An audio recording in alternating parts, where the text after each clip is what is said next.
being born in Iran, where I got exposed to a different life, where there were so many opportunities, and then revolution happened. And when you see and hear now, it's really disheartening to see that women everywhere don't get the same kind of opportunities. I've traversed the journey from corporate to kind of stay at home or motherhood career to this development sector. At the same time, you also have this self doubt. You hear two voices. One is saying, yes, you're taking care of family, whereas the other voice saying, oh, you've studied so much and you need to do something. You had a good career and now you need to get back. It always feels good to get recognition and achievement, but I would say it's not single-handed effort, right? There's a whole a team or support system which goes into that. So because I have a support system at home or at work,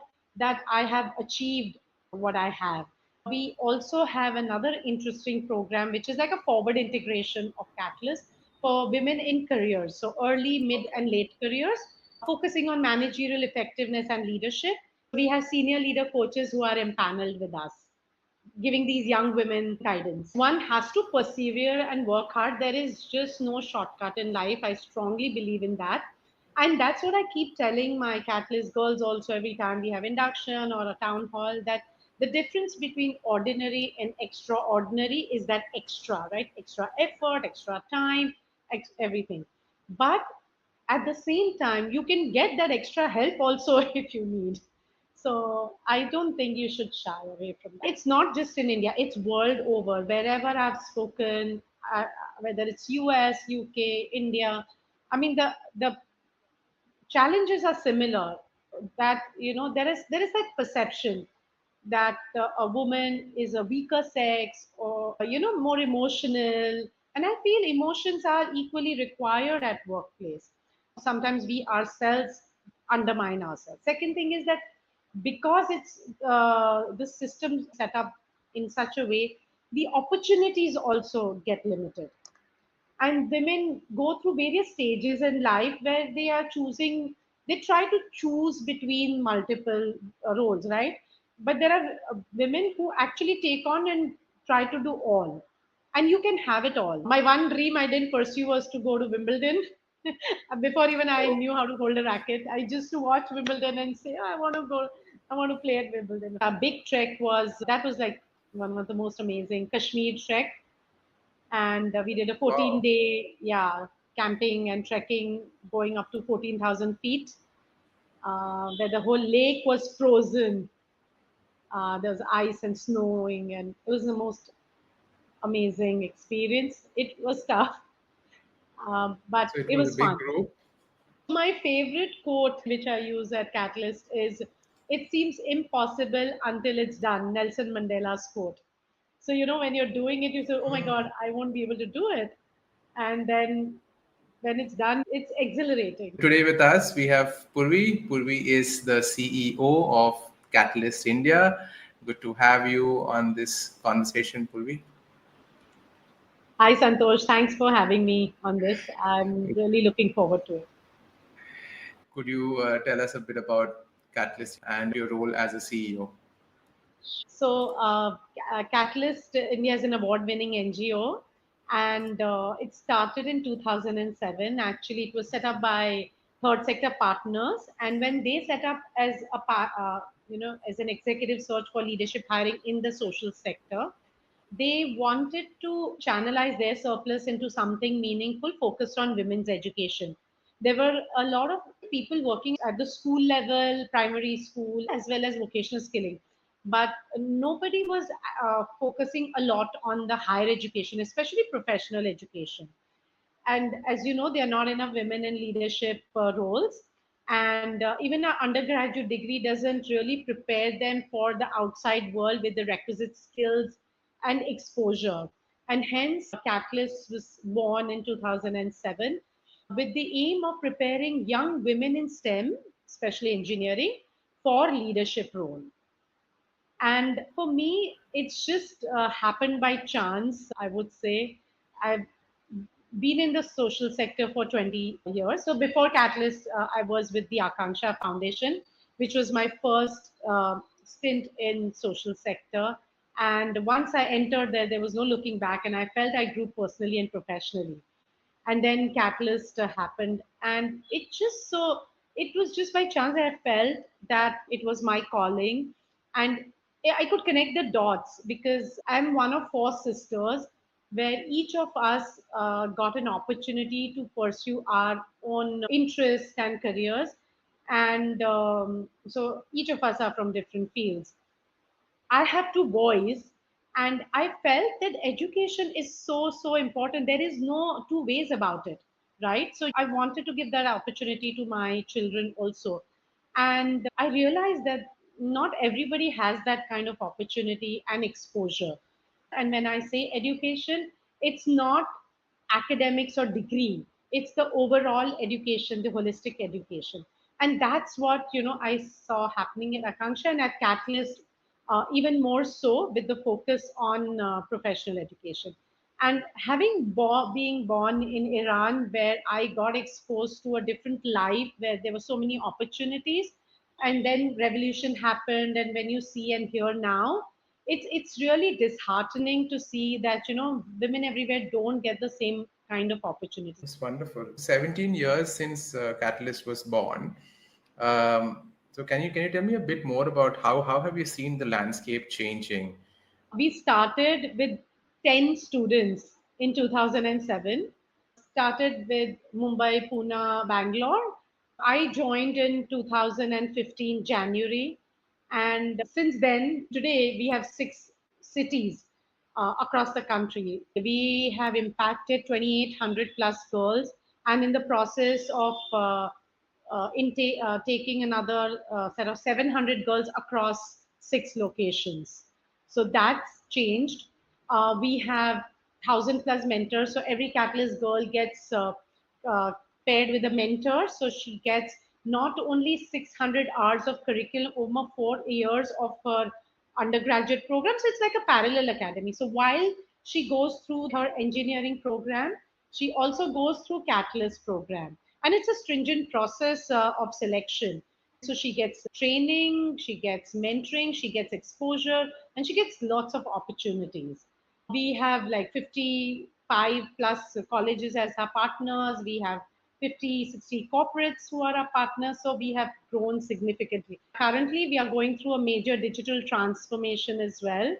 And again, that's going to be game changer because it's going to make user engagement more effective and more fun, more gamified. Whatever that you have acquired in Akanksha and your previous organizations as a leadership lesson, uh, how have you managed to kind of pour that into your organization as well as your curriculum? So while I may bring certain things, skills or knowledge, I've also learned a lot on the job and through my experiences. When I joined, there was a skeletal curriculum, and then along with the one training partner who was very well invested, we kind of fine tuned that, which over a period of time became a full fledged curriculum. So we hired a director curriculum also. So she did research with the industry, with students, with other peers, and we put together that curriculum. And then, of course, we've tweaked it and enhanced it as we have gone along the journey. Okay, okay, interesting. So you did mention that this is a parallel kind of a training. So is it only for freshers, or do you have something for people who are working also? So this Catalyst program is for women, young women in college, so engineering colleges. But we also have another interesting program, which is like a forward integration of Catalyst for women in careers, so early, mid, and late careers. And it's a bespoke curriculum, again, designed in house, focusing on managerial effectiveness and leadership. And it also has an element of trust group where the participants are put in a trust group of 6 people and facilitated by professional coaches. So we have senior leader coaches who are empaneled with us, giving these young women that guidance. So this is also across all your cities? Pan India, it's geography agnostic. Pan India, Agnostic. and in fact, we had a participant from overseas also, And now we have a couple of participants who've shown interest and want to join again from overseas. So this program is offered to Catalyst alumni. It is offered to other women. Any individuals can join. And we also have a B2B model where we, partner with corporates who nominate their women employees. Okay, fabulous. One thing which is interesting about wanting to reskill yourself during mid-career journey is that you want to pursue change, you want to pursue some other career choice. Have you experienced any career pivots or career reinventions yourself? Yeah, very interesting question. I've gone through three careers, I would say. So I've done my MBA in finance, and I worked in finance sector, corporate sector. So in Price Waterhouse in New York, and then in private equity in India. After having my second child, I shifted to motherhood career. I would say career because it was like a full time job. And while I initially, with my first child, I was working and managing. After the second one, I would say I wanted to enjoy, but I also realized that, it's, and hats off to women who are stay at home. And then it just so happened that by chance I got pulled into Akanksha Foundation. So that's the social sector. So I have traversed the journey from corporate to kind of stay at home or motherhood career to this development sector. So have you been scared at any point? I would say like anxious. Sometimes, also you go through, and I feel that's why I'm so passionate about these programs for women, because you go through, sometimes you are enjoying that life, but at the same time, you also have this self doubt. You hear two voices. One is saying, yes, you're taking care of family, whereas the other voice saying, oh, you've studied so much and you need to do something. You had a good career and now you need to get back. So, in fact, I did explore multiple careers while I was in that motherhood career. So, I did something in designing because I like designing. So, I dabbled in that. But I wanted to set up my business. I wanted to set up a business in relocation because I had relocated and had a couple of relocations. So, I wanted to help families relocate. And while I was discussing that business plan with a friend of mine from SP Gen, where I did my MBA, she pulled me into Akanksha Foundation because she was working there. And they were setting up a youth leadership program. So I thought, okay, I'll help for some time. And I didn't know that would become my passion and career. So to you recently won the Iconic Woman Award by Mentor My Board. What did it feel like? All the effort that you've put in, did you feel that it has been finally rewarded? Of course, it always feels good to get recognition and achievement, but I would say it's not single-handed effort, right? There's a whole a team or support system which goes into that. So because I have a support system at home or at work, that I have achieved what I have. And that's the something that I would like to tell women, that don't feel shy of, leveraging that support, asking for help. It's not that you're vulnerable. It's, even when you're running an organization, right? The organization also has structure, support, and various people at various levels, and systems and processes. So it takes more than two to tango. Are you saying that at times we are harsh on ourselves? Or No, I feel yes, one has to persevere and work hard. There is just no shortcut in life. I strongly believe in that. And that's what I keep telling my Catalyst girls also every time we have induction or a town hall, that the difference between ordinary and extraordinary is that extra, right? Extra effort, extra time, everything. But at the same time, you can get that extra help also if you need. So I don't think you should shy away from that. since you work a lot with women at the early stage and even as a in career, in conversations, do you find that it is difficult? It's challenging for women to take on leadership roles in general. What have you seen, and has the landscape changed, or what are your thoughts around that? No, it is not easy at all. And it's not just in India, it's world over. Wherever I've spoken, whether it's US, UK, India, I mean, the challenges are similar. that there is that perception that a woman is a weaker sex, or more emotional. And I feel emotions are equally required at workplace. And I think it's also, so that it's like a vicious circle. I think our patriarchal society has built that, we start doubting ourselves. That self belief is important. So that's one of the biggest challenge. Sometimes we ourselves undermine ourselves. Second thing is that because it's the system set up in such a way, the opportunities also get limited, and women go through various stages in life where they try to choose between multiple roles, right? And but there are women who actually take on and try to do all, and you can have it all. So I think the challenges, one, are in mind and are in the environment, and one needs to keep working at it. Now, of course, DEI and women empowerment, it's on the agenda. So organizations are making an effort to make that change. I just want it to become more than a tick box, so that it is actually ingrained, and it has to be natural on merit, and opportunities have to be created. That's wonderful. So, anything that you would do differently in your organization to make this a success? So, I guess fortunately my organization is all women organization mostly, and we Okay. have a few good men, I must say. But the way the organization is structured, we work with young girls. So in certain roles, it's naturally we have more women, but we are open to have men also, and we do have. Of course, our board has a mix of both men and women, and we have mentors who are both men and women. So because you need both father and mother to raise a child, so mentoring is like a quasi parenting role.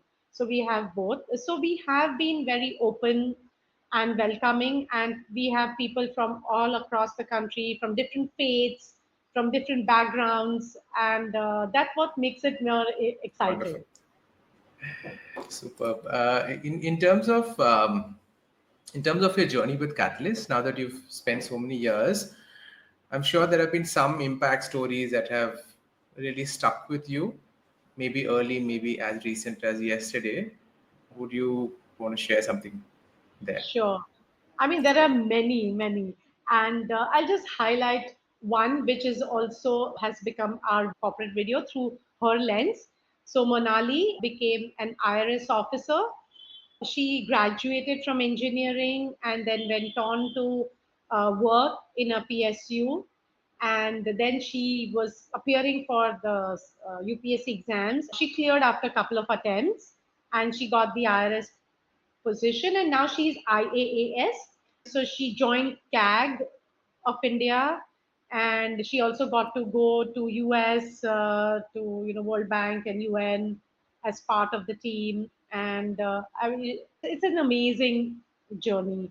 I have another alum who had a senior VP as her mentor, and she had said that when I reach this position, I will give back to Catalyst.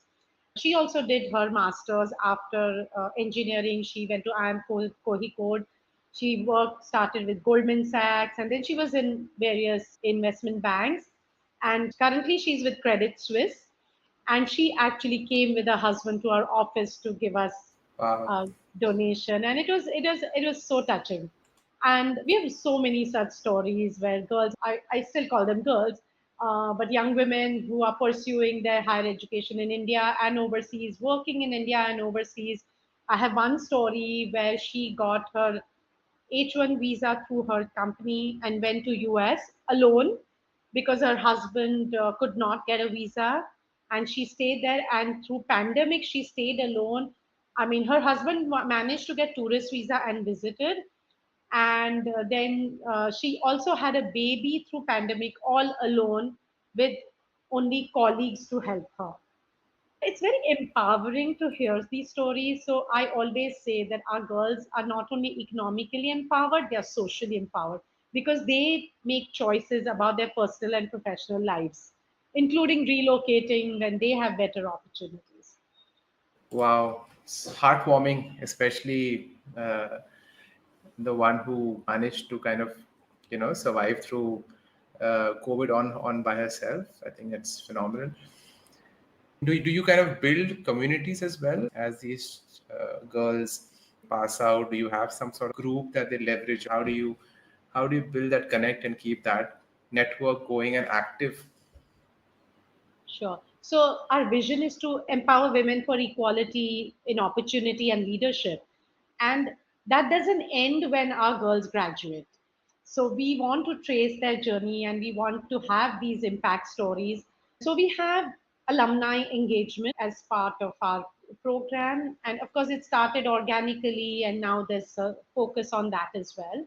We do have alumni outreach. We do invite them for various events, and some of them have become mentors to Catalyst Girls. They also come during induction or for board meetings to share their stories to inspire and motivate others. We also have Best Alumni Award as part of our 10 annual prestigious awards, and we have alumni joining the Alchemist program. Wow, that's phenomenal. That's a significant amount of trust that you've managed to build. And Okay. I actually I want to add that in fact a lot of our alumni are also becoming our champions and brand ambassadors in their organizations. Oh, wonderful, wonderful. I think, yeah, you kind of endorse what you believe in, correct? Absolutely. Um, okay, I'm going to ask you some questions about yourself. So, where you are right now is a factor of a lot of exposure and a lot of work that you have done. And now that you work with a lot of younger people as well, when you look back, what do you think would be your recommendation to your younger self? So my recommendation would be confident, have that self belief. I think that's very important. Um, I would tell my younger self to take opportunities and leverage those. And if you need to do any program like project planning or managerial effectiveness kind of courses or executive education, please go for it because every organization is different, every role is different. Get some coaching. I think that would help. It's not that you don't have the potential or the skills, but when you move from one role to a different role, and especially it's an elevated role, there are a lot of expectations, and you need to do a lot of things right. So you may learn the hard way.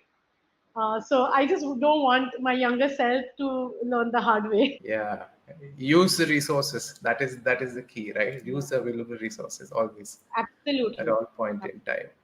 You know, have Yeah, confidence, set the vision, and go for it. yeah, yeah. What about school, college? What kind of a person were you? Were you like a, were you into dramatics? Were you like apart from studies? What was I love your dancing. I loved dancing, yeah? and I still do. I still do. And I did pursue classical dancing, and then I used to take part in folk dance competitions, also different from different regions, and won awards in Sydenham College also, and so group dance. And so besides that, I like playing sports, but more recreational.